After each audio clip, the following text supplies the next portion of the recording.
Hello, everyone. This is the CircuitPython weekly meeting for December 16th, 2024. This is the time of the week where we get together to talk about CircuitPython. My name is Tim, and I am sponsored by Adafruit to work on CircuitPython. CircuitPython is a version of Python that is designed to run on tiny computers called microcontrollers. The development of CircuitPython is primarily sponsored by Adafruit, so if you want to help support Adafruit and CircuitPython, consider purchasing hardware from adafruit.com. This meeting gets hosted on the Adafruit Discord server. You can join anytime by going to adafru.it/discord. We hold the meeting in the CircuitPython dev text channel as well as the CircuitPython voice channel. The meeting typically happens on Mondays at 2 p.m. U.S. Eastern Time, 11 a.m. U.S. Pacific Time, except when that coincides with a U.S. holiday. In the notes doc, there is a link to a calendar that you can view online or add to your favorite calendar application. We also send out notifications about the upcoming meetings via Discord. If you would like to receive those notifications, you can ask to be added to that CircuitPythonistas role, which is conveniently the same one you need to speak during the meeting. And a scheduling note, which I will hopefully try to remember at the end when we wrap up as well, but just a reminder to folks, the next 2 weeks we are off, so no meetings the next 2 weeks, and then we will be back on Monday, January 6th will be the next meeting after this one. Let's see. Yes, there is a shared notes doc that accompanies the meeting. You can contribute to the notes doc beforehand. The final notes document includes timestamps to go along with the video, so you can use that document to skip around and view the parts of the video that interest you most.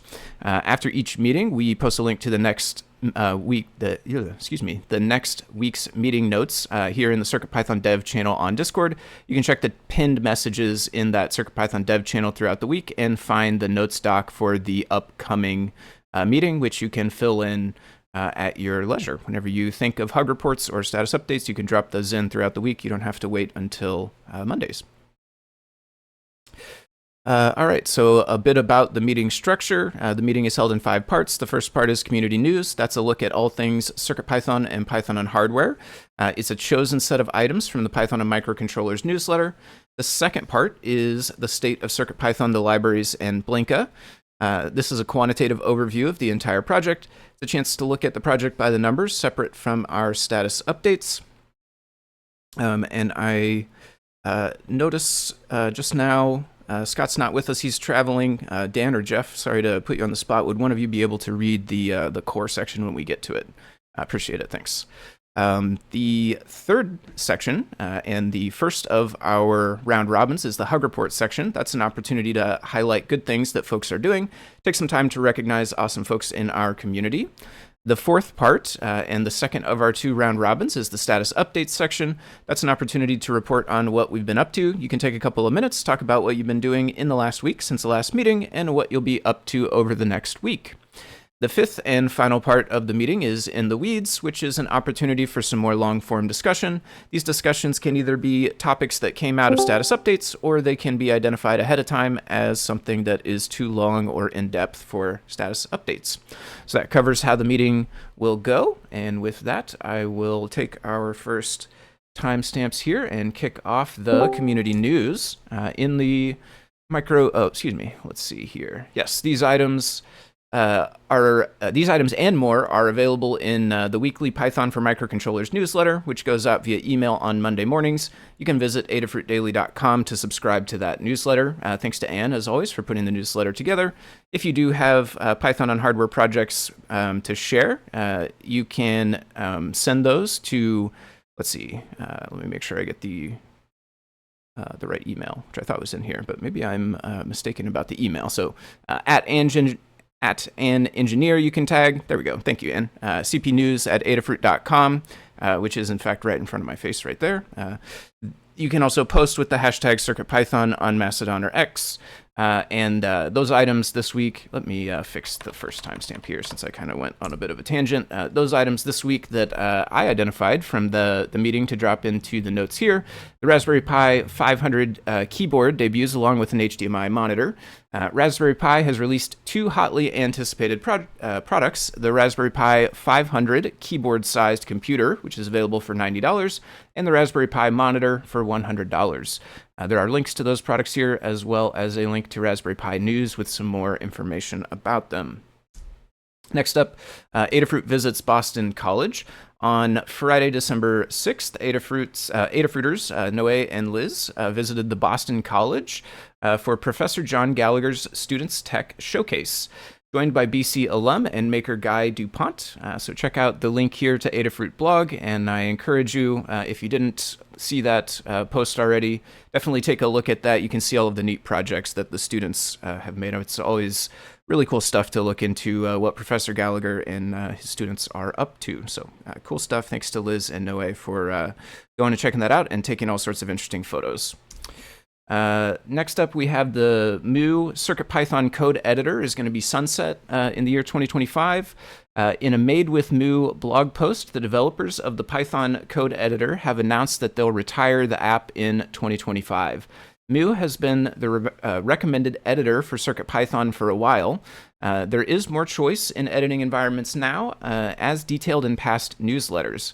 These include a functional VS Code plugin, Thani, Viper IDE, and code.circuitpython.org for an inclusive browser-based editing experience. And there are links here to the Mu blog post directly, as well as a post on the Adafruit blog.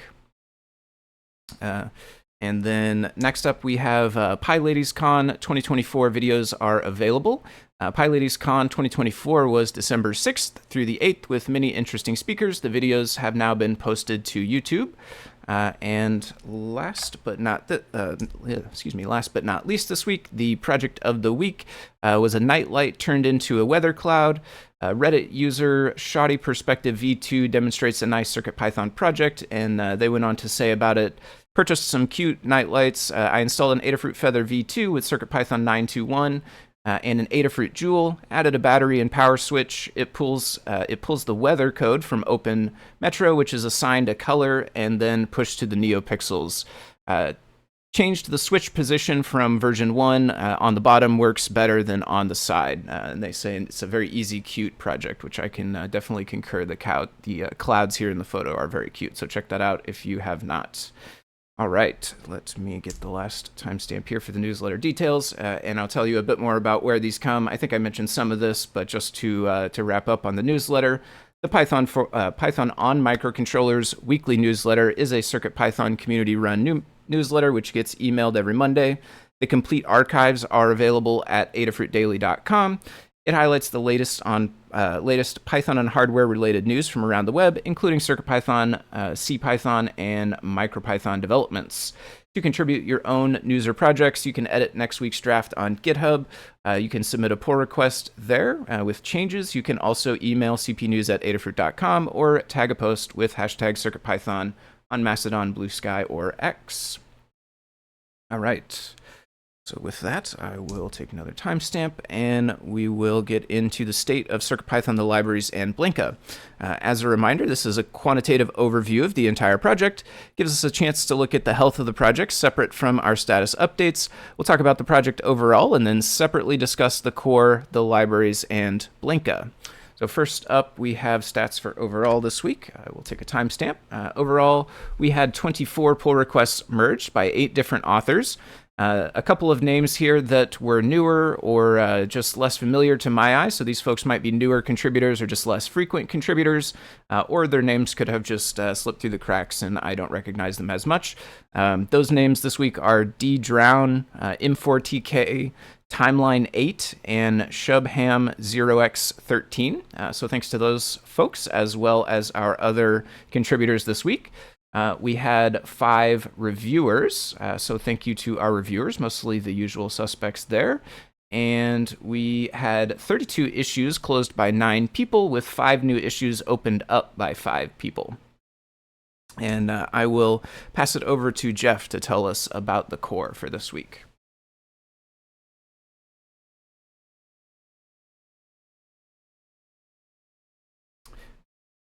I cannot hear you. I don't know if other folks can. Oh, shoot. How about now? Yes, I can now. Yep. Okay. Sorry about that. So in the core, which is the implementation of the CircuitPython language itself and the hardware support for all the various boards, we had 4 pull requests merged from 4 authors. So thank you to Timeline, M4TK, and ddrown, as well as myself for pull requesting, and 3 reviewers, Scott, Dan, and me again. We have 21 open pull requests, of which about half are marked as draft. That's below our goal of 25 open pull requests. Issues, we saw 2 closed issues by 1 person and 3 open by 3 people, leaving us with 762 open issues. We like to be open about Adafruit's priorities for developing CircuitPython, and we do that through the active milestones on GitHub issues. So here are a few of the milestones. For 9.2.x, which usually represents bugs we'd like to fix soon, we have 6 open issues. For 9xx, which represent bugs that are of lesser importance or small performance or small enhancements, we've got 49 open issues. And for 10.0.0, which represent disruptive changes that we only want to do with major versions, we've got 13 open issues. We've also got issues under a lot of other tags, including long-term, which has 638 open issues. And those represent things by mostly by community members that Adafruit isn't prioritizing, but we would love it if you wanted to come in and work on any of those open issues. And we've got 0 issues not assigned a milestone, so thank you probably to Dan for keeping on top of that, those incoming issues. And that's what I've got for the core. All right, thank you, Jeff. Next up is the section for CircuitPython libraries. This section covers all of the libraries, which can be found on GitHub under names like Adafruit _CircuitPython_, and then the name of whatever library it is. And some of the stats in this section also do cover the community libraries, which can be named whatever folks who created them would like. We have currently 347 Adafruit libraries in the bundle and 160 community libraries over in the community bundle, which is a total of 507 libraries supporting CircuitPython right now. Over the past week, we had 20 pull requests merged by 4 different authors. Thanks again to Shubham 0x13, as well as Jerry Needell and Jose David for submitting pull requests this week in libraries. We had 2 reviewers, thanks to myself and Lady Ada for reviewing some PRs this week in library land. Of the pull requests that got merged, most were on the newer side of things this week, with the oldest one at just 8 days, and then a handful of the newest ones all tied at 1 day. We had we do have now, after the previous 7 days, we have 48 pull requests remaining open. The oldest one of those is a draft at 851 days, and the newest one is at 2 days old. Over the past 7 days, we had 29 issues closed by 8 people, with 0 new issues opened by 0 people. And that leaves us with 704 open issues currently across the Adafruit libraries.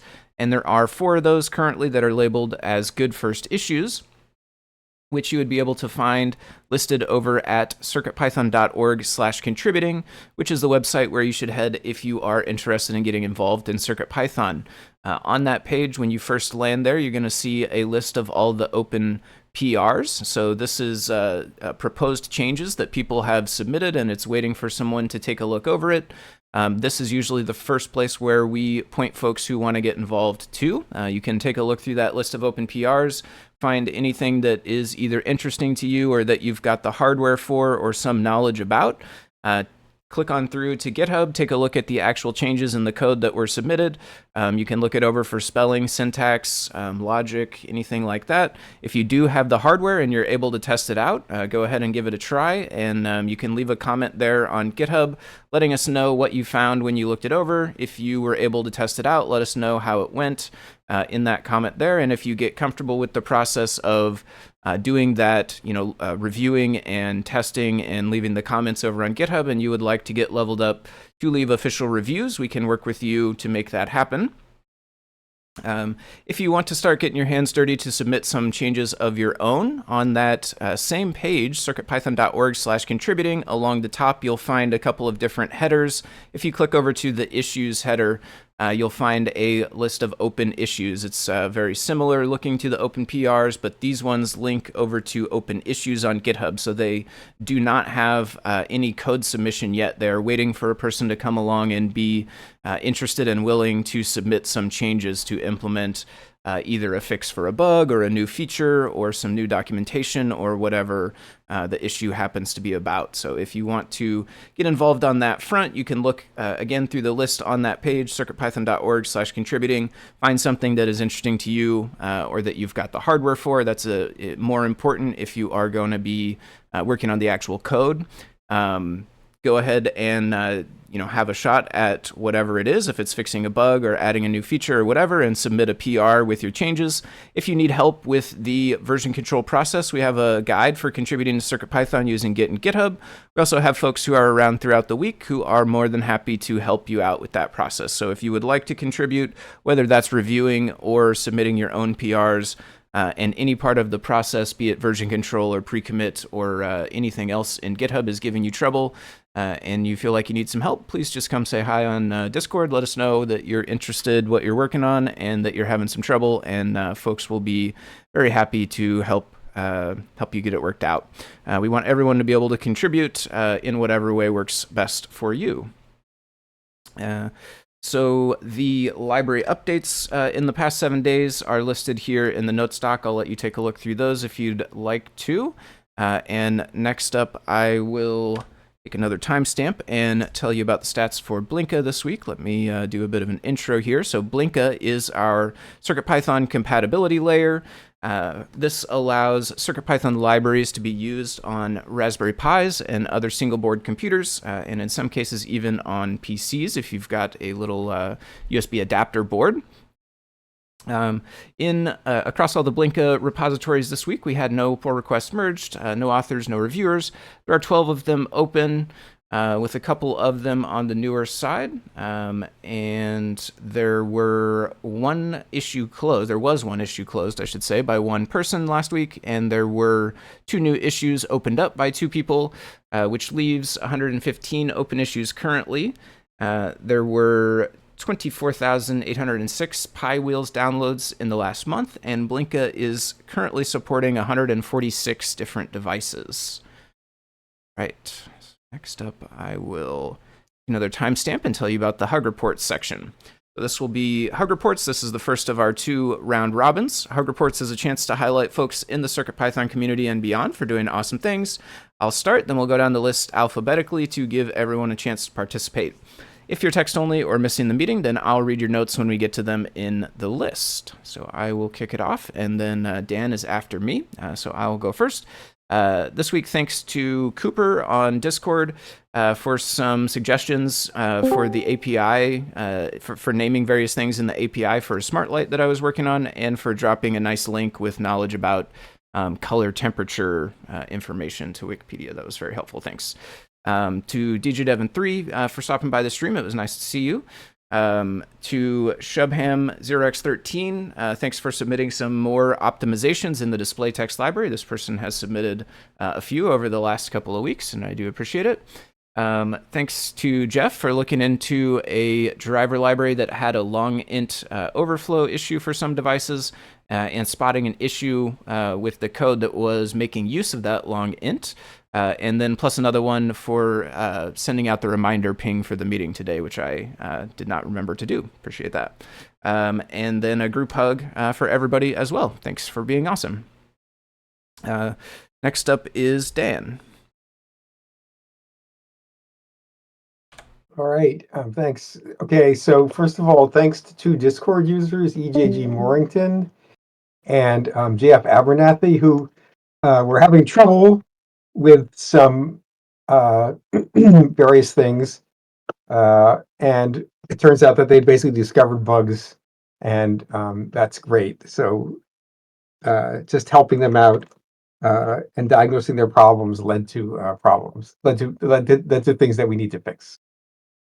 Thanks to you, Tim, for continuing to resolve the many long open library issues and pull requests. Every week goes down by dozens. That's great. And thanks to Jeff for quickly getting a Raspberry Pi RP1 PIO working with some really interesting demos. Okay. All right. Thanks, Dan. Next up is Jeff. Hello again. So I have a group hug and a wish for happy holidays. And then I wanted to say specifically thank you to Clever on Discord. I was on Show and Tell last Wednesday showing off this NeoPixel stuff, and they chimed in with some info about RP1 PIO limitations. It's really helpful to know going forward, so I really appreciated having that information. Thank you very much. All right, thanks, Jeff. And last for the Hug reports is Scott. Can you hear me? Yes. Great. I have a hug for the New York City Adafruiters who hosted Ari and I at the end of the week and were super welcoming and showed us around both New York and the factory. All right. Thank you, Scott. And that is it for Hug Reports. So next up, we will get into the status updates. Status updates is our time to tell folks what we're up to individually. I'll start, then we'll go through the list alphabetically or as they appear in the doc. When I call on you, you can take a couple of minutes, talk about what you've been doing since the last meeting or what you'll be up to until the next meeting.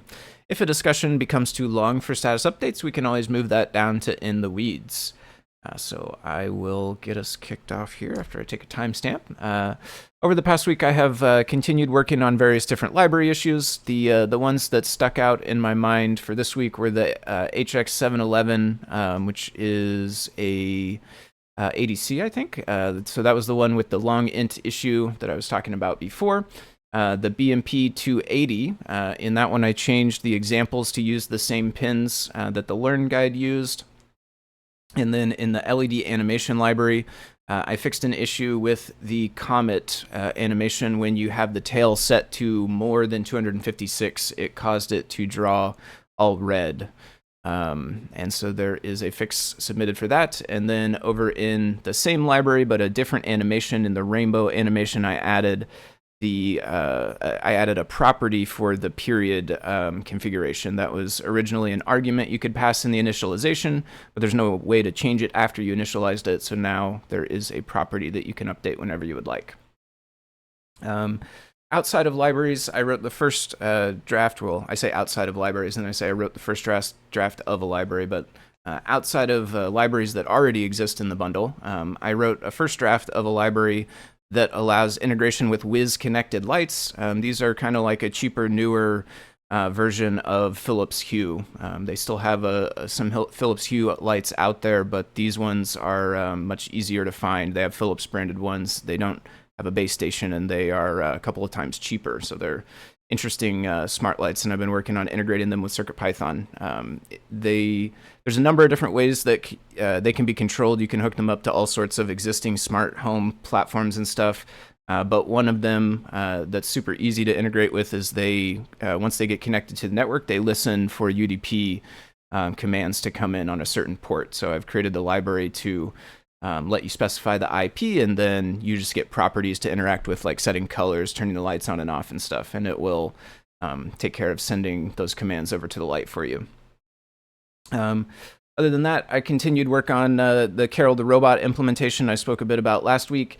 It now has the ability to load the world state and validate the world state against a goal state. I also scaled the sprites up this week to 24 pixels so that little numbers could fit a little bit better inside to support the last thing on my list here, which was adding the ability for there to be multiple beepers at the same tile location. And then the last one I had shamelessly copied from Lady Ada's video the other day. I like the idea of the Alex drawers, and I've been looking for something similar to organize my parts room better. So I went ahead and got one of those Alex drawers, and yesterday got it built, and it is a huge improvement. I have not finished organizing, but it's already much better. And with that, I will pass it over to Dan, and Jeff is after that. Okay, thanks. So I've been working on Circuit Matter, recoding it so that it can run under CircuitPython. It used a library, some cryptography technique called AES-CCM, which was part of the CPython cryptography library, which is really large. We can't incorporate that, but it turns out that we can recode that using AES-IO. Which we already have available.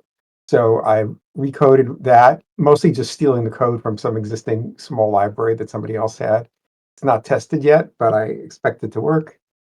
And then also I had to redo some stuff in the so-called TLV code inside Circuit Matter, which is packaging up messages with keys and values in their lengths, and removing some CPython features. So I'm retesting that now and getting it to work. And as I mentioned, 2 people in Discord found some problems with current CircuitPython builds, and one of them I fixed and have a PR for that, and the other one I'm going to research. So I'll also be doing that this week. All right, that's it. All right, thank you, Dan. Next up is Jeff, and after that will be Paul Cutler. Alrighty, so over the last week, I put the Pi 5 implementation of NeoPixel up on GitHub, and support for that has also been merged into Adafruit Blinka. So with the next release of Adafruit Blinka, you'll be able to use NeoPixels on your Pi 5. You may still need to install the Adafruit Blinka NeoPixel Pi 5, Adafruit Blinka Raspberry Pi 5 NeoPixel package manually from PyPI and do some setup of your kernel and firmware. But we'll add that to the install script coming up at some point.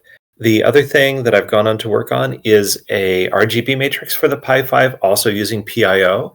And I've got that running nicely on a couple of my displays with a few minor ghosting issues. The next steps are to add support for chained panels and serpentine panels, and then to wrap that up into Python in some form. Right now, this is just a C++ test program. You can't actually control it. It just shows a little demo screen. So continuing to work on that this week. And then during the next 2 weeks of the holidays, I won't be around or working much, but I think that's like a lot of people. And then the last thing that you may have seen going by in the text channel, Retired Wizard reported a problem with RGB matrix that I introduced while trying to fix another problem. So maybe we'll just revert those changes and come back and look at it again, probably next year. But that's what I've got going on. All right, thank you, Jeff. Next up is Paul Cutler, and after that will be Scott. Thanks, Tim. The discussion around CircuitPython 2025 got me thinking about my podcast, and I've decided to bring back the CircuitPython show after about a year break. I sent out a bunch of episode invitations this morning, so check your inbox. You might just have one. And if you want to be on the show, reach out to me and let me know. Thanks. All right, that is great to hear. Thank you, Paul. Next up, and rounding out the status updates, we will hear from Scott. Thank you, Tim. So I'm in Michigan visiting family. So my plan is to work this week, but off and on. So I may not be around, but feel free to ping me. My goal is to get up, caught up on the emails and just about done with. And then I want to work a little bit more on moving CircuitPython on top of Zephyr. In particular, getting BusIO UART working through the Zephyr API so that we can use the console UART settings so that for interacting with CircuitPython. The next step after that is using the native Flash API, so we can just use the Zephyr Flash API for everything, which would be awesome. And then I'm working on a CircuitPython 2025 post that I'm trying to get up today. I said I have to get email set up, but they actually just got the email set up for me, so I don't think I'll wait for graphics. Expect to see that come out later today, and I'm excited to see what folks are thinking for next year. Lamore and I already did a bit of a video when I was in New York about kind of the last year and what we have coming next year. So excited to see what other things are on other people's radar. Thanks a lot. Awesome. Thank you, Scott. And that is it for status updates. Next up would be the In the Weeds section, which is an opportunity for more long-form discussions. We do not currently have any topics for In the Weeds, though, so I am going to skip past that for this week. And that leaves us with just the wrap-up. So this, let's see. Yep, just a reminder. Well, I'll mention it when the time comes up, actually. Let me just go through the wrap-up stuff here. Yeah, so this has been the CircuitPython weekly meeting for December 16th, 2024. Thank you to everyone who participated. As a reminder, if you want to support Adafruit and CircuitPython, and those of us that work on CircuitPython, consider purchasing hardware from the Adafruit shop at adafruit.com. The The video will get released on YouTube at youtube.com/Adafruit, and the podcast will be made available on major podcast services. It will also get featured in the Python for Microcontrollers newsletter, which you can visit adafruitdaily.com in order to subscribe to that. The next meeting will actually be on Monday, January 6th. So we have the next 2 weeks off, and the next meeting that we do have will be next year, Monday, January 6th. It will be at the usual time, 2 p.m. Eastern, 11 a.m. Pacific. The meeting is held on the Adafruit Discord, which you can join by going to adafru.it/Discord.